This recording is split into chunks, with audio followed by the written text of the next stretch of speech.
সুপ্রিয় দর্শক, খাদ্য ও পুষ্টি এই দুটি বিষয় একে অপরের সাথে অঙ্গাঙ্গিভাবে জড়িত। অপুষ্ট শিশু যেমন একটি পরিবারের দুশ্চিন্তার কারণ, তেমনি অপুষ্টির শিকার জনগোষ্ঠীও একটি রাষ্ট্রের জন্য দুশ্চিন্তার কারণ। তাই সুস্থ সবল থাকতে হবে, খেতে হবে পুষ্টিকর খাবার। আর এই পুষ্টি নিশ্চিতে বর্তমান সময়ে উল্লেখযোগ্য ভূমিকা রেখে যাচ্ছে দেশীয় পোলট্রি শিল্প।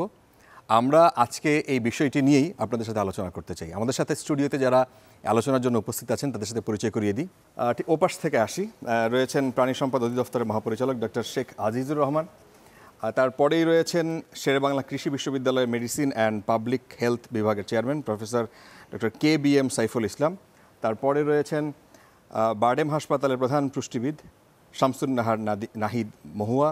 এবং সবশেষ আমার ঠিক বাম পাশে রয়েছেন Bangladesh poultry industries central council BPICs এর সদস্য এবং ACI অ্যাগ্রো বিজনেসের ব্যবস্থাপনা পরিচালক ডক্টর FH আনসারি। আপনাদের সবাইকে স্বাগত জানাচ্ছি আমাদের স্টুডিওতে। এবং আমাদের সাথে আরও কিছু গেস্ট হিসেবে কিছু শিক্ষার্থী আমাদের সাথে যুক্ত হয়েছেন। মূলত তাদের মাথার মধ্যে যে প্রশ্ন এই রিলেটেড, সেগুলো আমরা তাদের কাছ থেকে নিয়ে আমরা তাদের কাছ থেকে তার উত্তর চাইতে পারি। আমি শুরুতেই একটা জিনিস একটা পরিসংখ্যান তুলে ধরতে চাই। প্রাণী সম্পদ বিভাগের বর্তমান যে হিসেব, তাতে দেখা যাচ্ছে যে মানুষ প্রতি বছরে গড়ে 104টা করে ডিম খায় প্রতি বছরে, বাংলাদেশের এখনকার যে পরিসংখ্যান। এবং বছরে মাংস কনজাম্পশন করে মাত্র 7 কেজি, যেটা উন্নত বিশ্বের সাথে যদি আমরা তাল মিলাই, আমরা যদি দেখি তাদের হিসাবটা, সেখানে তাদের হিসাব হচ্ছে 400 থেকে 600 ডিম একটা মানুষ কনজাম্পশন করে। আর মুরগির যে মাংস, সেটা হচ্ছে 40 কেজি, তার বেশি একটা মানুষের ক্ষেত্রে। আমরা যে আপনারা জানেন যে এখন চলছে, অলিম্পিক চলছে, সেখানে আমাদের পার্টিসিপেন্ট নাই বললেই চলে। আমি আপনার কাছে আসি, প্রফেসর KBM সাইফুল ইসলাম, আপনার কাছে কি মনে হয় যে এইটা কি একটা কারণ যে আমরা অপুষ্ট থাকি বলেই আমরা হয়তো ওই প্ল্যাটফর্মে যেতে পারি না?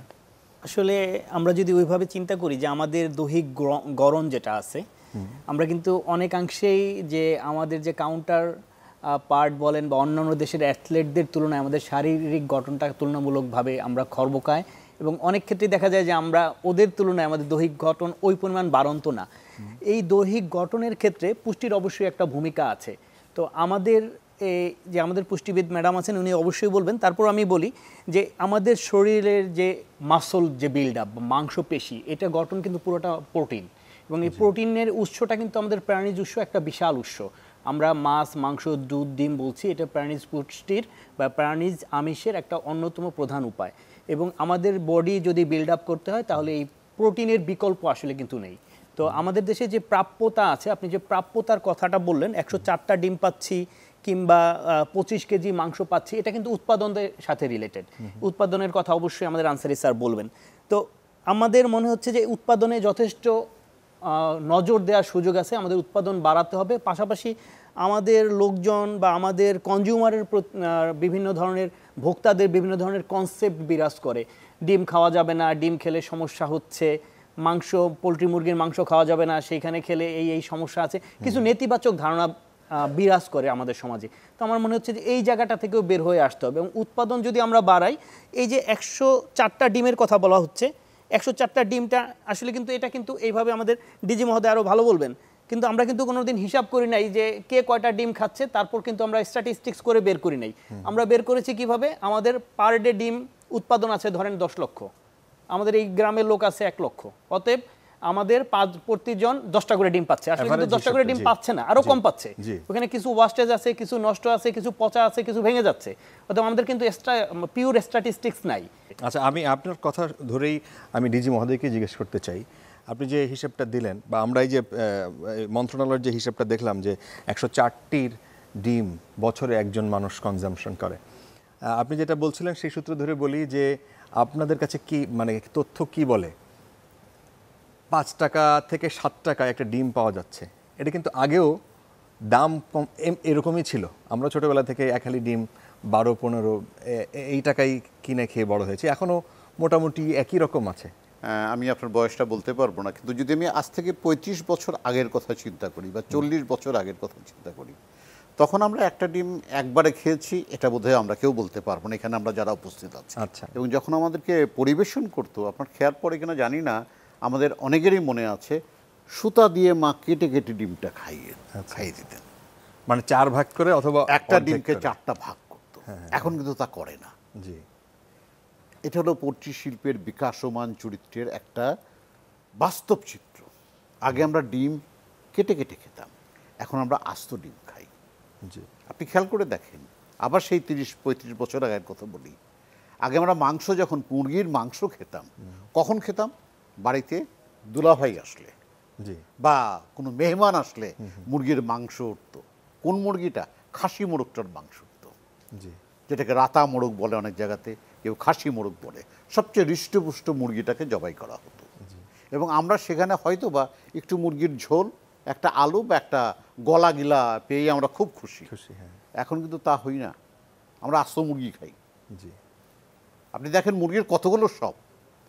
আপনি এখন যদি বাইরে যান, খাবার দোকানগুলোতে যান, মুরগি গ্রিল হচ্ছে, চিকেন ফ্রাই হচ্ছে, চিকেন আপনার কি যেন বলে মুরগাই মুসাল্লাম হচ্ছে, ভ্যারাইটিস প্রকারের মুরগি হচ্ছে, এবং প্রতিদিনেরটা প্রতিদিনই শেষ হয়ে যাচ্ছে। এটা কিন্তু থাকছে না। গ্রাহক বাড়ছে, কারণ ইনকাম বেড়েছে, জনগোষ্ঠীর ইনকামটাই বেড়েছে, এবং মুরগির আপনার সরবরাহ বেড়েছে, কারণ আমরা উন্নতি করছি। মহুয়াপার কাছে প্রশ্ন হচ্ছে যে আপনি যেটা বললেন যে বিভিন্ন রকমের প্রসেসড মাংস এখন পাওয়া যাচ্ছে বাজারে, ফ্রাই করা হচ্ছে, অন্যভাবে ভাজা হচ্ছে, এই বিষয়গুলোর সাথে পুষ্টি গুণ কি থাকছে? সিদ্ধ করা মাংস, মানে তরকারি যেভাবে আমরা সাধারণত বাংলাদেশের কালচারে খাই, আর যেটা বাজারে পাওয়া যায় বা সেটা এখন বাসায়ও হয়, ফ্রাইড চিকেন টিকেন, পুষ্টিগুণ কি ঠিক থাকে? হ্যাঁ, আমি এইটার প্রশ্নে একটু উত্তরে পরে আসছি। তার আগে আমি ওনার সঙ্গে আসি। টোকিও অলিম্পিকের ঘটনায় আপনি একটা কথা বলেছিলেন যে আমাদের দেশের অ্যাথলেটরা এত পিছিয়ে কেন? এটার কারণ হচ্ছে প্রোটিনের রিকোয়ারমেন্ট আসলে ফেটাসের প্রথম দিন থেকে রিকোয়ার করে, মায়ের পেটে, মা প্রেগন্যান্সির থেকে কিন্তু এটা রিকোয়ার করে, তার চাহিদা বাড়তে থাকে। এবং একটা বিল্ডিংয়ের ভিত যেরকম, প্রেগন্যান্সিতে ফেটাসটার পুরো ভিতটাই হচ্ছে মায়ের পেটে। মা যত ভালো নিউট্রিয়েন্ট দিবে, এই বাচ্চা তত হেলদি বাচ্চা হবে, এবং একটা বাচ্চা তার পিউবার্টি পর্যন্ত হাইটে বাড়ে, এবং সেটা সব থেকে পিউবার্টিতে জেনারেলাইজড হচ্ছে বছরে 2 ইঞ্চি করে বাড়বে, কখনো কখনো সেটা কোনো কোনো ক্ষেত্রে 4 ইঞ্চি পর্যন্ত বাড়তে পারে। এটা শুধু হাইট বললাম, এরকম প্রত্যেকটা সেল টিস্যুর যে হেলথ, এই হেলথটা ফাংশনিং করবে এই প্রোটিন। প্রোটিনের সঙ্গে ক্যালসিয়াম, আপনার ভিটামিন ডি, এই কয়টা মিলিয়ে। তো যে বাচ্চাটা ছোটবেলা থেকে তার মায়ের প্রেগনেন্সিতে ইল হেলথ থাকলো, ইনসাফিসিয়েন্ট মানে পুয়ার নিউট্রিশন পেলো, তার বেড়ে ওঠার সঙ্গে সঙ্গে প্রোটিন পেলো না, সেই বাচ্চাটা তো শর্ট স্ট্যাচার থাকবে, সে অ্যাডাল্টে শর্ট স্ট্যাচার থাকবে, সে ওই অ্যাথলেটে যে সেই স্ট্রেনথ তার থাকবে না। আপনি খুব চমৎকার করে বলেছেন। আমি একটু আনসারি ভাইয়ের কাছে আপনার কাছে আসছি যে এখনো উৎপাদন কিছুটা কম বাংলাদেশে। আমাদের যে চাহিদা, সামনে 2030 সাল 41 সাল পর্যন্ত সরকারের একটা প্ল্যান আছে, কিন্তু আমাদের পপুলেশনও ওইভাবে বাড়ছে, উৎপাদন ওই পর্যায়ে যাচ্ছে না কেন? আরও দরকার। আমরা তো এতক্ষণ আলাপ করছিলাম যে প্রোটিন মানুষের বেঁচে থাকার জন্য বা গ্রোথের জন্য খুব দরকার, এবং আমাদের দেশে কিন্তু প্রোটিনের প্রধান সোর্স হচ্ছে বার্ড, পাখি। সেখান থেকে আমরা কিন্তু প্রোটিন নিয়ে, এবং ব্রয়লার বার্ডই কিন্তু প্রায় 50 ভাগের বেশি কিন্তু প্রোটিন সরবরাহ করছে। এখন আমরা যে আলোচনা করছি, আমি মোস্টলি ফোকাস করব ব্রয়লার বার্ড নিয়ে। সেখানে হয়েছে কি, আমাদের যেটা হয় অনেক ক্ষেত্রে উৎপাদন অনেক গুণে বেড়ে যায়, আবার তখন হয় কি প্রাইস অনেক ড্রপ করে, আবার অনেক ক্ষেত্রে কিন্তু আপনার উৎপাদন কম হয়, তখন প্রাইসটা বেড়ে যায়। অ্যাকচুয়ালি এটা গত কয়েক বছর ধরে যদি আমরা লক্ষ্য করি, এই অবস্থাটা কিন্তু আছে। ইভেন বছরে 4-5 বার কিন্তু এরকম স্ট্রোক হয় আপ এবং স্ট্রোক হয় ডাউন। এর পিছনে কারণ হচ্ছে আমাদের খুব বেশি একটা স্ট্রাকচারাল কোনো প্ল্যান নাই। কারণ আমাদের যে পোলট্রি ইন্ডাস্ট্রিগুলো আছে, এখানে এত বেশি ইন্টিগ্রেশন হয়নি।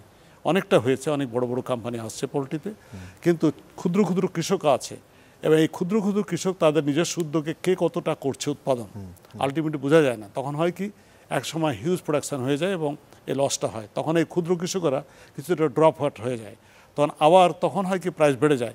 এইভাবেই কিন্তু চলছে। কিন্তু ইন ওভারঅল সিচুয়েশন যদি আমরা দেখি, আজ থেকে 10-12 বছর আগে আমাদের ডিওসির প্রোডাকশন ছিল মাত্র 40 থেকে 50 লক্ষ পার উইক, আর এখন সেটা প্রায় 1.5 কোটির মতো।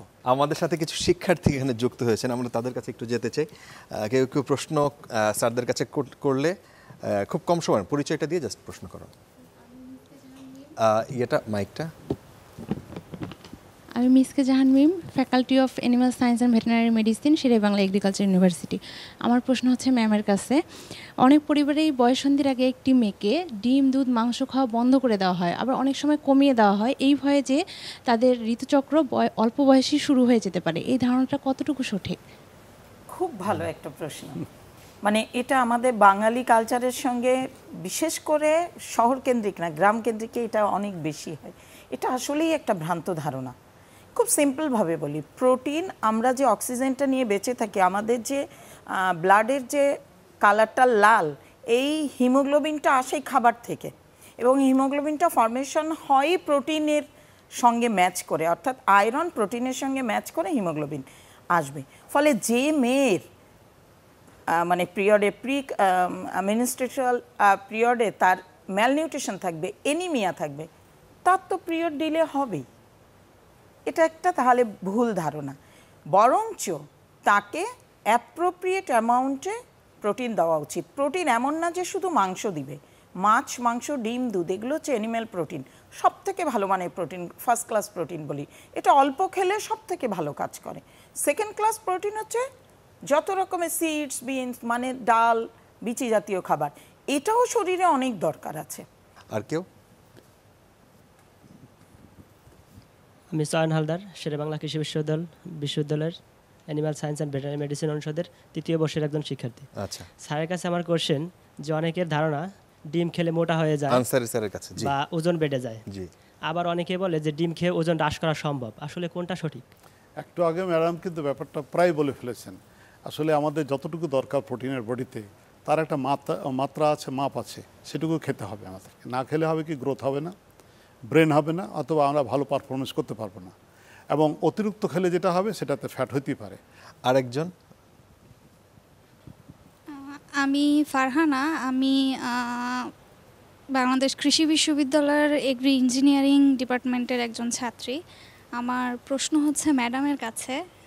ম্যাডাম, আমরা জানি যে করোনাকালে আমাদের ইমিউনিটি সিস্টেমকে ডেভেলপ করার জন্য প্রোটিন থেকে শুরু করে ভিটামিন ডি আমাদের শরীরের জন্য অনেক গুরুত্বপূর্ণ।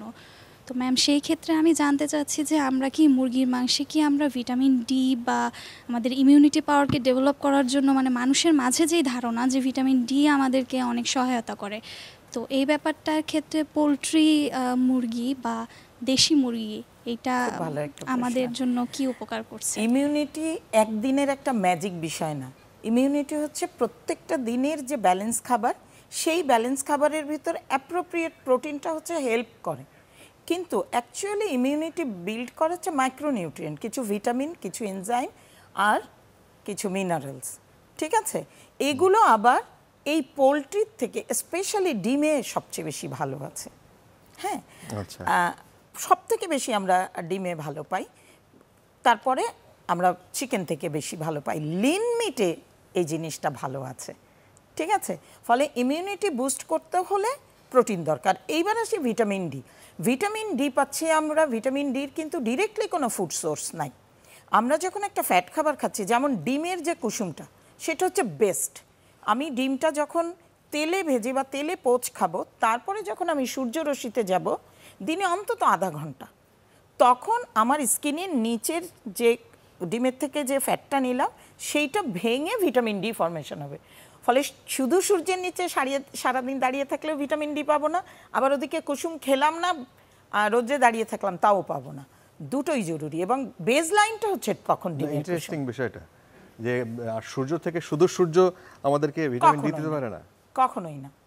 আমরা যে ফ্যাটটা খাবো সেটা আমার রান্নার খাবারের মধ্যে থেকে, বিশেষ করে কোলেস্ট্রল কোরিক্যালসিফেরল গ্রুপের, অর্থাৎ যেটা কুসুম আমি বললাম ডিমের, ঠিক আছে?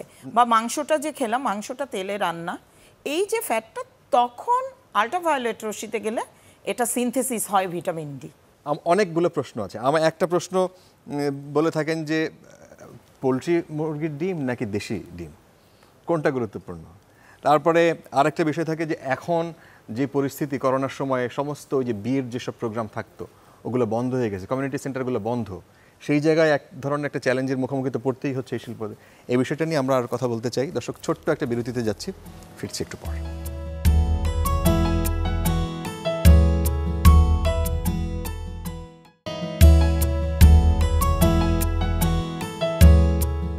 পুষ্টি নিরাপত্তায় পোল্ট্রি, এই অনুষ্ঠান আপনারা দেখছেন চ্যানেল 24-এর পর্দায়। আপনাদের সাথে আমি ফারাবি হাফিজ।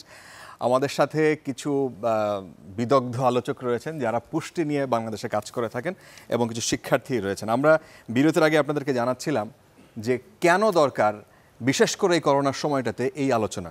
সেই বিষয়টি আমাদের সাথে থাকলে আপনারা আরও পরিষ্কারভাবে বুঝতে পারবেন। আমরা বিরতির আগে যাওয়ার আগে ডিজি সাহেব আপনার কাছে একটু আসতে চাই। একটা জিনিস আপনারা তৈরি করেছিলেন বাংলাদেশ পুষ্টি পরিষদ, এবং সেখানে এটার পার্সপেক্টিভ প্ল্যানের কথা আমরা শুনেছিলাম। ওই প্ল্যানটা সম্পর্কে আমাদেরকে যদি একটু ধারণা দেন, ওটা কত দূর অগ্রগতি এবং আপনাদের আসলে প্ল্যানটা কি? আসলে প্ল্যানটা তো তৈরি হয় হলো আমাদের ভবিষ্যৎ চিন্তা ভাবনা নিয়ে। জি, যেমন আমাদের বর্তমান প্রধানমন্ত্রীর চিন্তা কি, উনি 2031 সালে মধ্যমায়ের দেশ হয়ে যাবেন, জি, এবং 2041 সালে উন্নত দেশে রূপান্তর করবেন আমাদের এই সোনার বাংলাদেশকে। এখন যদি উন্নত, শুধু মুখে মুখে তো উন্নত দেশ হলে হবে না, এর সাথে অনেক কিছু জড়িত। যেমন আমাদের পার ক্যাপিটা ইনকাম কেমন, এখন কিন্তু আমরা সাউথ এশিয়ান কান্ট্রির মধ্যে বোধহয় সবচেয়ে বেশি পার ক্যাপিটা ইনকামে আছি, $2234 না $35 মধ্যে, যেটা ইন্ডিয়ার চেয়েও বেশি আমরা। এর সাথে যদি আমরা বলি নিউট্রিশন, আমাদের নিউট্রিশন লেভেলটা দেখতে হবে, টোটাল হেলথ ব্যবস্থা, টোটাল হেলথ। জি, আপনি যদি দেখেন, ডিমের কথায় আসি, আমি একটু দেখে বলি। ডিম আমাদের এখন টার্গেট ছিল 104টা, জি, তার মানে সপ্তাহে দুটো, জি, 52 সপ্তাহে একটা বছর হয়। আমরা 2031 সালে চাচ্ছি হলো জনপ্রতি বছরে 165টা, জি, বছরে, কারণ উন্নত বিশ্বে আরও বেশি আমরা আগাচ্ছি, 400 থেকে 600, তাই না? জি। আচ্ছা, তারপরে যেটা হচ্ছে সেটা হলো যে আপনার 2041 গিয়ে আমরা ডিম চাচ্ছি হলো জনপ্রতি 208টা, তার মানে 104 থেকে 208, সপ্তাহে দুটোর পরিবর্তে সপ্তাহে 4টা ডিম চাচ্ছি। যদিও আমরা কিন্তু অন অ্যান এভারেজ সপ্তাহে 60টা আমরা পাচ্ছি না। সপ্তাহে 60টা খাচ্ছেন কারা? খাচ্ছেন আমাদের পুষ্টিবিদ ম্যাডাম আছেন, উনি খাচ্ছেন, আমি খাচ্ছি, আনসারি সাহেব আছেন, অনেকে আছেন, আবার অনেকেই সপ্তাহে একটা ডিমও খাচ্ছেন না। সেই জন্য এটা হলো জনপ্রতি একটা এভারেজ যে দৃষ্টান্ত, সেটা হচ্ছে জনপ্রতি বছরে 208টা, সপ্তাহে 4টা ধরেছি। এটা হলো ডিমের ক্ষেত্রে। আবার যদি আসি আপনার মাংসের ক্ষেত্রে, মাংস আমরা চাচ্ছি হলো, এখন আমরা কিন্তু মাংসের স্বয়ংসম্পূর্ণ, 120 গ্রামের পরিবর্তে আমরা 126 গ্রাম পাচ্ছি পার ডে এভারেজ। আমি একটা কথা কিন্তু আবার এবারে উচ্চারণ করেছি, এভারেজ, কারণ একজন গরিব চাষা সে কিন্তু প্রতিদিন মাংস খায় না। আপনি অন এভারেজ আপনি কিন্তু প্রতিদিন এক টুকরো হলেও মাংস খান, সেটা হতে পারে মুরগি, হতে পারে খাসি, হতে পারে গরু, হতে পারে টার্কি, হতে পারে আদার্স। কেমন? আমরা যেটা ধরছি সেটা হচ্ছে যে 150 গ্রাম পার ডে, তারপরে 120 থেকে আমরা চলে যাচ্ছি 150 গ্রাম 2031 সালে। সেই পরিকল্পনা আপনারা মানে অগ্রগতিটা কি রকম? আমরা আগাচ্ছি। আমরা একটা কথা বলছি যে আমরা কিন্তু মাংসের স্বয়ংসম্পূর্ণ, জি, আমরা এখনই কিন্তু মাংস রপ্তানি করছি, জি।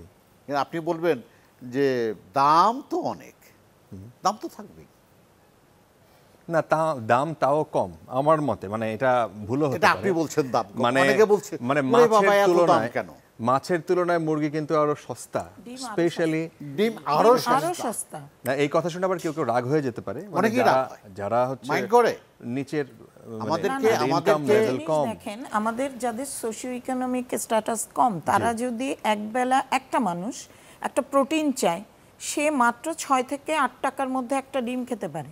কিন্তু একটা 1 কেজির মুরগি কিনলে একটা ফ্যামিলিতে 5 জন বা 4 জন মানুষ আপনি ভাগ করেন, এর থেকে অনেক বেশি। কিন্তু ম্যাডাম, আপনার কাছে যে প্রশ্নটা ছিল, কোন ডিম, দেশি নাকি পোলট্রি? সব সময় একটা জিনিস মনে রাখবেন, যে ডিমের প্রোটিন অংশ যত বেশি, তার মানে যত বড় ডিম তত ভালো। আমি এই কথাটাই বলতে চাই, যত বড় ডিম তত ভালো, কারণ সাইজ ওয়াইজ প্রোটিনের সংখ্যাও বেশি, কুসুমের সংখ্যাও বেশি, আমার নিউট্রিয়েন্ট বেশি, সবই বেশি, সিম্পল ব্যাপার। আচ্ছা ডক্টর সাইফুল, একসময় আমি বলি ওই কথার উপরেই আমি বলছি, প্রশ্নটা আপনি আমাকে করেছিলেন যে দেশি মুরগি ছোট করে স্যার, জি। বেশি মূল্যবান না আমাদের ফার্মের মুরগি, তখন আমরা যে কথাটা বলতাম, ওয়ান্স আপন এ টাইম ফার্মের মুরগির কুসুমটা লাল ছিল না, সাদা ছিল। জি, সাদা সাদা। আর ওরা যেহেতু একেবারে ইন্টেন্সিভ কেয়ারে পালিত হতো, ওদের কিন্তু সেই মানে কুসুমটা লাল বা হলুদ হতো না।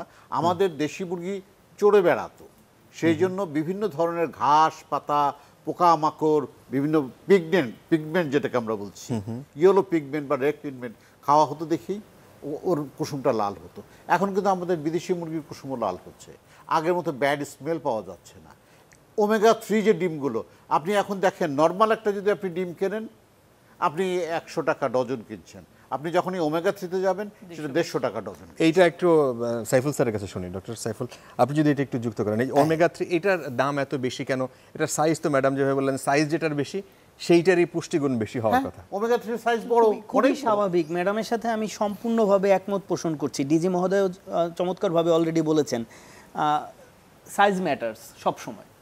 একটা ছোট জায়গার মধ্যে আপনি এক গ্লাস একটা কাপ একটা মগ যদি রাখেন, কাপের মধ্যে যতটুকু দুধ আসবে তার পরিমাণ, আর একটা মগের মধ্যে যতটুকু দুধ আপনি রাখতে পারবেন। তো যখন পরিমাণ বেশি হবে সেখানে নিউট্রিয়েন্টস বেশি হবে। আর ফার্মের মুরগির কথা খুবই স্বাভাবিকভাবে, ফার্মের মুরগিতে যখন ডিম হচ্ছে, এই ডিমগুলো আমরা ফর্টিফাই করতে পারছি। আপনি একটা ফার্মের মুরগিকে, আমি জানি না এই সম্পর্কিত আপনার জানাশোনা কতটুকু, বা আমি একটু অ্যাড করতে চাই আপনার জানার সাথে। সেটা হচ্ছে একটা ফার্মের মুরগির যে রেশনিংটা করা হয়, তাকে খাবার যে ফর্মুলেশনটা করা হয়, এতটা রেশনিং করে মানুষও খায় না।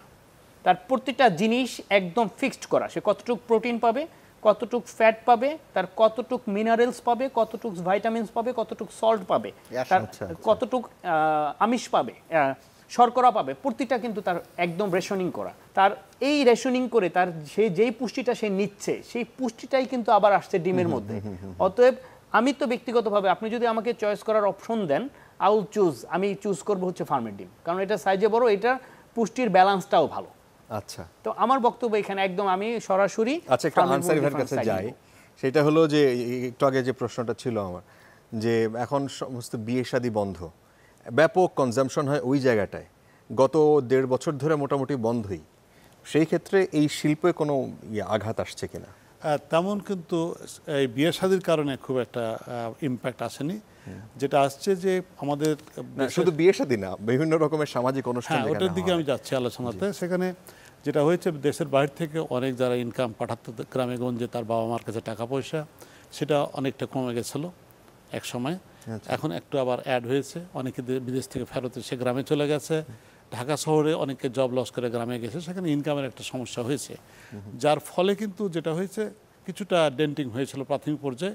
পরবর্তী পর্যায়ে আমরা দেখলাম যখন প্রচুর পরিমাণে আলোচনা শুরু হলো, নিউট্রিশনিস্ট, ডক্টর সবাই যখন বলা শুরু করলো যে এই একটা ডিজিজ, যে ডিজিজের চিকিৎসা কি স্পেসিফিকভাবে কেউ জানে না, কিন্তু একটা জিনিস ভালো জানে যে বডিতে যদি ইমিউনিটি থাকে তাহলে ইনফেকশন হবে না, অথবা হলে কিন্তু বেঁচে যাওয়ার সম্ভাবনা আছে। সবাই বাঁচতে চায়, এই কারণে কিন্তু যার যা সামর্থ্য আছে তার কারণে কিন্তু এই মাছ, মুরগি, ডিম সব কিছু কনজামশনটাকে যথেষ্ট ভালো হয়েছে এবং যথেষ্ট বেড়ে গেছে, এবং এটাই হলো বাস্তব। আচ্ছা, আমরা একটু শিক্ষার্থী আপনাদের কাছে আসতে, কেউ কোনো প্রশ্ন করতে চান? আমি Monira Yasmin, department of public health medicine. আমি স্যারের কাছে প্রশ্ন করতে চাই, সেটা হচ্ছে অনেক ডাক্তার অসুস্থ রোগী যারা থাকে তাদেরকে বলেন যে পোলট্রি মানে কনজিউম না করতে, আর কি, সে ডিম হোক বা মিট হোক, তো এটা কেন করেন, এবং সেটা ডাক্তারদের এই বিষয়ে মানে সচেতনতা কিভাবে বৃদ্ধি করা যায়, এটাই ছিল প্রশ্ন। এটা অ্যাকচুয়ালি যেহেতু খুব স্পেসিফিক টেকনিক্যাল কোশ্চেন, ম্যাডাম বলি ভালো হবে। এটা সঠিক না। আমি একটা হসপিটালে চাকরি করি, আমার মনে হয় না এটা সঠিক। ডাক্তাররা বলেছেন এটা আমি জানি না, তবে হ্যাঁ তাদের ক্ষেত্রে বলে অ্যাকচুয়ালি এটা তো পুষ্টিবিদের কাজ। যে হসপিটালে পুষ্টিবিদ নাই তাদের ক্ষেত্রে পেশেন্টের জিজ্ঞাসাটা ডক্টরকেই থাকে। কেন? কারণ হচ্ছে মাংসের সঙ্গে লেয়ার ফ্যাট থাকে, ওটা আমরা বলি স্যাচুরেটেড ফ্যাট, মানে চর্বি।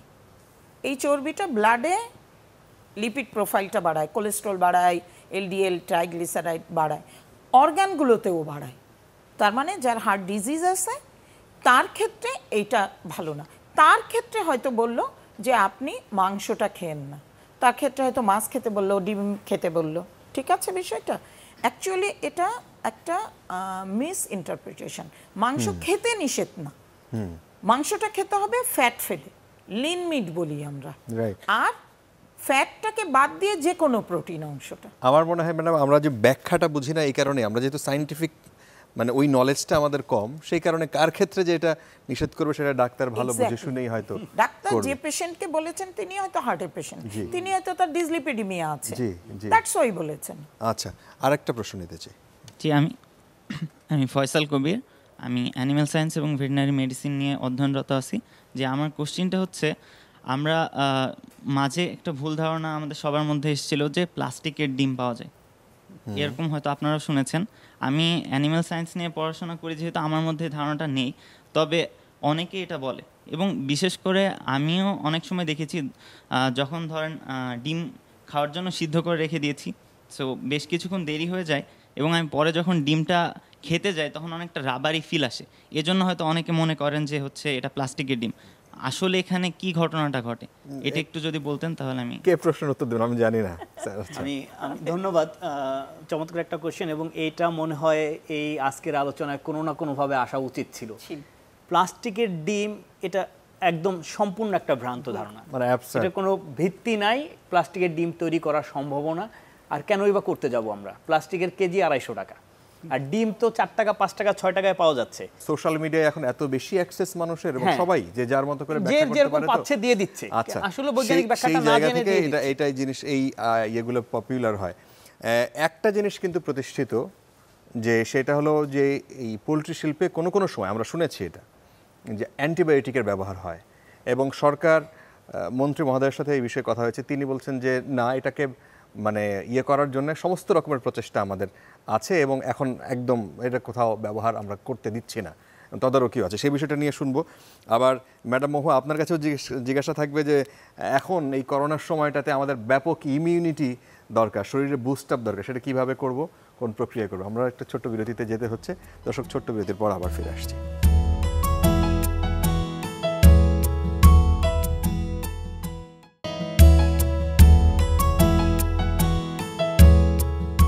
প্রিয় দর্শক, আরও একবার আমন্ত্রণ, আপনারা চ্যানেল 24 একটি বিশেষ অনুষ্ঠান দেখছেন। অনুষ্ঠানের নাম পুষ্টি নিরাপত্তায় পোলট্রি।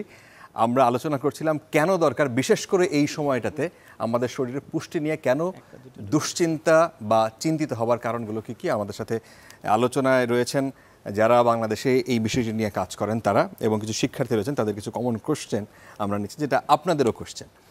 আমরা আসতে চাই আনসারি ভাই আপনার কাছে, আপনাকে দিয়ে শুরু করি।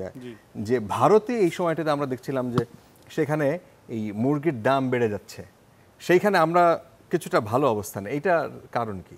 অ্যাকচুয়ালি আমরা যদি বাংলাদেশের স্ট্যাটিস্টিক্স দেখি গত 6 বছরে, আমি ছোট একটা নাম্বার দেব, 2015 সালে 1 কেজি ব্রয়লার বার্ডের দাম ছিল 98 টাকা, আর সেটা 16তে এসে 102 টাকা, আর 17তে 95 টাকা, 18তে 91 টাকা, 19-এ 100 টাকা, এখন 105 টাকা। যদি আমরা দেশে ইনফ্লেশন দেখি, আমরা যদি অন্যান্য ইনপুটের দাম দেখি, সেক্ষেত্রে কিন্তু কম্পেয়ার করলে এখনও আমাদের দেশে পোলট্রির মিটের প্রাইস স্ট্যাটিক আছে গত 5-6 বছর ধরে।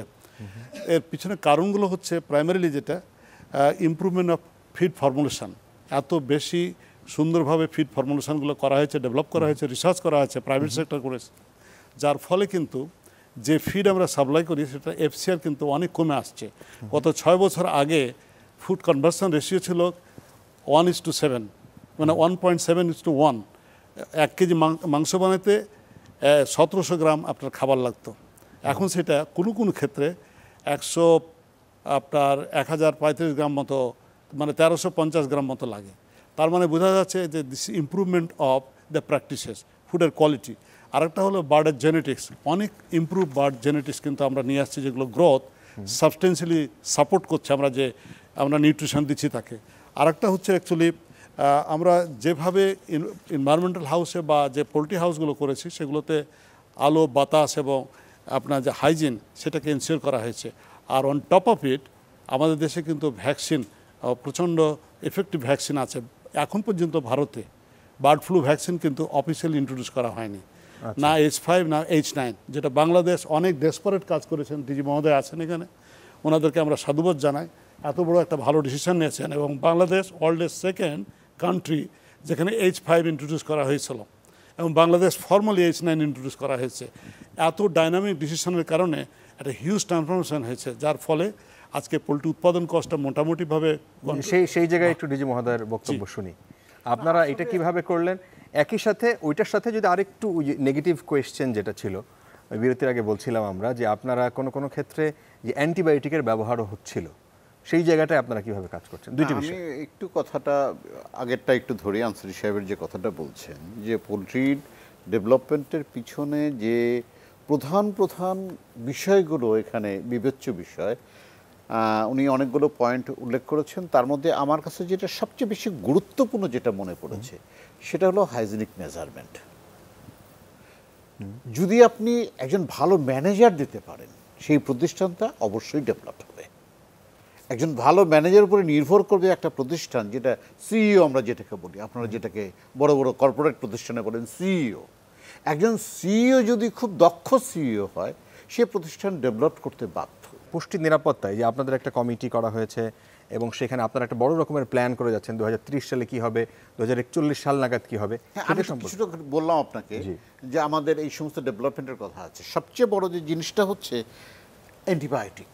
জি, অ্যান্টিবায়োটিকটা আমরা ধীরে ধীরে কমিয়ে নিয়ে আসবো। জি, আপনি যদি সঠিক ব্যবস্থাপনা নিতে পারেন, সঠিক নিয়মে সঠিক সময়ে সঠিক ভ্যাকসিনটা যদি আপনি দিতে পারেন, আপনার কোনো অ্যান্টিবায়োটিকের প্রয়োজন নাই।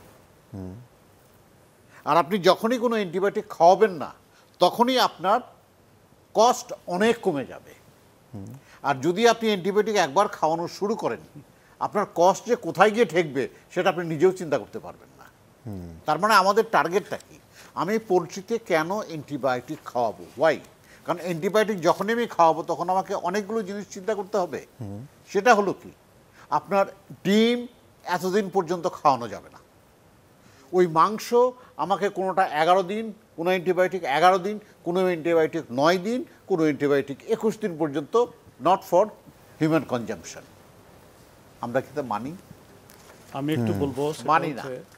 সেটা হচ্ছে আমরা না মানার কারণে যেটা হচ্ছে, আজকে আমাদের ফার্স্ট জেনারেশন অ্যান্টিবায়োটিক কাজ করছে না হিউম্যান বডিতে, সেকেন্ড জেনারেশন অ্যান্টিবায়োটিক কাজ করছে না। এই একই লাইন ধরে বলে পোলট্রির মান এবং সিডের মান নিয়ে এক ধরনের একটা প্রশ্ন থাকে। সেটা আছে। আপনি প্রথমে যেটা বলছিলেন যে শিক্ষার ব্যাপারটা, যে গ্রামের মানুষ ছোট ছোট ফার্ম করে শিখবে কী করে, আপনি অবাক হবেন বিপিআইসিসির আন্ডারে আপনাদের মুরগির বাচ্চা সরবরাহ করে, আপনার খাবার সরবরাহ করে, তারপরে আপনার নিউট্রিশনাল ম্যাটেরিয়াল সরবরাহ করে, ভ্যাকসিন সরবরাহ করে, মেডিসিন সরবরাহ করে। এরকম অনেক প্রতিষ্ঠান আছে যাদের আন্ডারে প্রায় 50,000 মতো সুশিক্ষিত কর্মী গ্রামেগঞ্জে কাজ করছে। এই 50,000 কর্মী কিন্তু এই গ্রামের ছোট ছোট পোলট্রি যারা ওনার আছে তাদেরকে ঘরে ঘরে যে কিন্তু শেখাচ্ছে কীভাবে হাইজিন মেনটেন করতে হবে, কীভাবে নিউট্রিশন দিতে হবে, কীভাবে খাবার দিতে হবে, কতটা লাইট দিতে হবে, টেম্পারেচার হিউমিডিটি কীভাবে মেনটেন করতে হবে। যার ফলে কিন্তু আজকে যদি আমরা বলবো যে যারা পোলট্রি কাজ করছে, হয়তো লেখাপড়া করেনি ইউনিভার্সিটিতে, কিন্তু তারা কিন্তু অনেক ভালো জানে কিভাবে পোলট্রি রেয়ার করতে হবে। আমরা একটু শিক্ষার্থীদের কাছ থেকে আসি, তারপরে ম্যাডাম স্যার আপনাদের কাছে আসবো। কেউ প্রশ্ন করতে চান? আমি Arup Kumar Das, animal science and veterinary মেডিসিনে অধ্যয়নরত আছি। আমার একটা প্রশ্ন, যে গ্রাম অঞ্চলে অধিকাংশ বাড়িতে দেখা যায় যে যারা বাসার বয়স্ক থাকে তাদের হচ্ছে মাংস ডিম এগুলো কম খাওয়ানো হয়, মানে কম দেয়, মানে এই বিষয়টা একটু জানতে চাই। ম্যাডাম বলবেন। এটা আসলে ভুল ধারণার থেকে হয়। মানুষের শরীরে একদম জন্ম থেকে শুরু করে মৃত্যু দিন পর্যন্ত প্রোটিনের চাহিদা আছে, ঠিক আছে? এর ভেতরে সব থেকে ইম্পর্টেন্ট সময়টা হচ্ছে পিউবার্টি পর্যন্ত, যখন একটা বাচ্চা বড় হবে। তারপরে কিন্তু অ্যাডাল্ট হয়ে গেলে সে আর বড় হবে না, মানে 18 বছরের ওপাশে। এই পর্যন্ত প্রোটিনের চাহিদা ডাবল। আর একটা সময় হচ্ছে অ্যাডাল্ট এজে, সেটা হচ্ছে যে মা প্রেগনেন্ট হচ্ছেন এবং যে মা ব্রেস্ট ফিডিং করছেন। এই 3টা স্টেজ বাদে বাকি পুরোটা সময় প্রতিদিন যার যার শরীরের ওজন অনুযায়ী 0.8 থেকে 1 গ্রাম, আমি যদি 1 গ্রাম ধরি তাহলে পার কেজিতে 5 গ্রাম প্রোটিন প্রতিদিন দরকার। এইটা একেবারে সবার। প্রোটিনের 3টা জিনিস খুব ইম্পর্টেন্ট, যারা এই ভুলটা করেন তাদের জন্য বলছি। একটা, যখন আপনি আপনার বাবা মাকে বা ওল্ড এজ জেনেটিক পার্সনদের প্রোটিন কম দিবেন তাহলে কি হবে?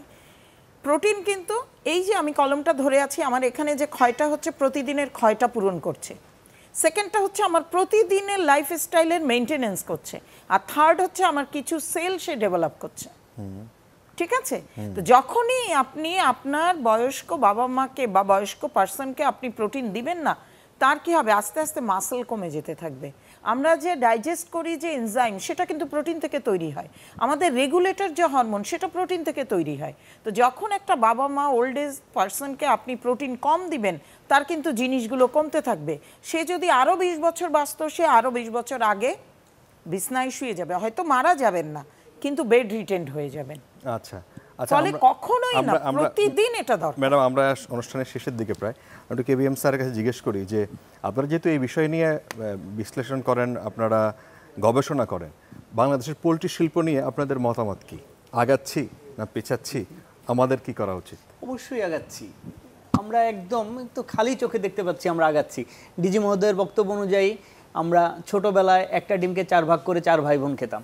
এখন আমরা একজন একটা ডিম খাচ্ছি, অনেক ক্ষেত্র বিশেষে একজন 2টা 3টা ডিমও খাচ্ছি।